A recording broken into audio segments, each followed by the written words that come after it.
Hello mga kasisilabs! Andito na naman ang inyong tinderang Dabawinya. Mga kasisilabs, mayroon ako ipapakita sa inyo kasi kahapon lang to dumating. Hindi ito cash mga kasisilabs, utang ito. Yan. Yan mga kasisilabs.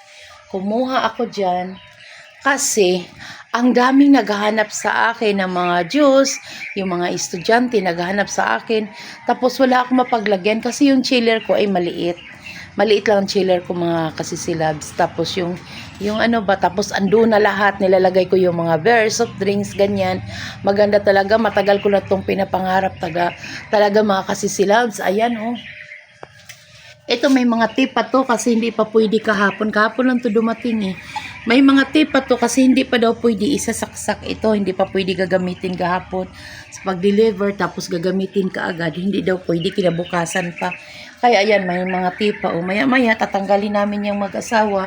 Tapos gagamitin na namin. Ita-transfer namin dito yung mga soft drinks.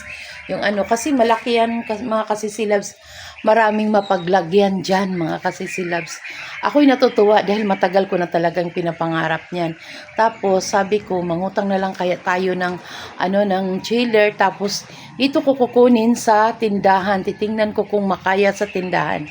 Kung hindi makaya, ang asawa ko magbabayad niyan. Oh.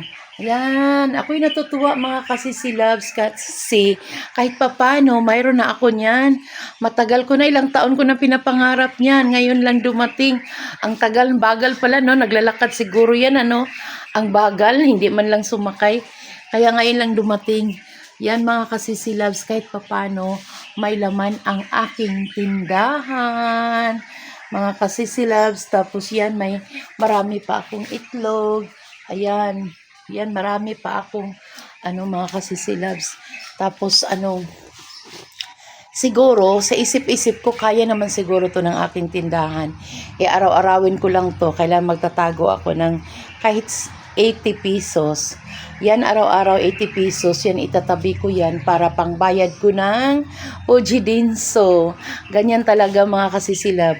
Kanya-kanya lang talagang diskarte para makaahon tayo. Kanya-kanyang talagang diskarte. Hindi na ako makagala-gala masyado nito gawa ng mayroon na akong maliit na tindahan. Lalong-lalo na mayroon na akong Ojidinso mga kasisilabs. Tapos kailangan talaga ay binabayaran ko ito buwan-buwan. Kailangan talaga magsipag at magsipag ako para makayanan ko ang pangbayad ng Ojidinso para hindi ito makukuha. Jesus name, hindi naman siguro kasi kung hindi ko kaya babayaran yan ng aking tindahan. Ang asawa ko naman ay may trabaho, tapos siya na ang magbabayad siguro. Ganun, hati-hati na lang kami. Titingnan ko nga, sinubukan ko lang kung kaya ko bayaran. Kasi yan talaga ang gusto ko sa tindahan na mayroon akong Ojidinso. Matagal ko na talaga itong pinapangarap. Kaso matagal lang kasi dumating eh.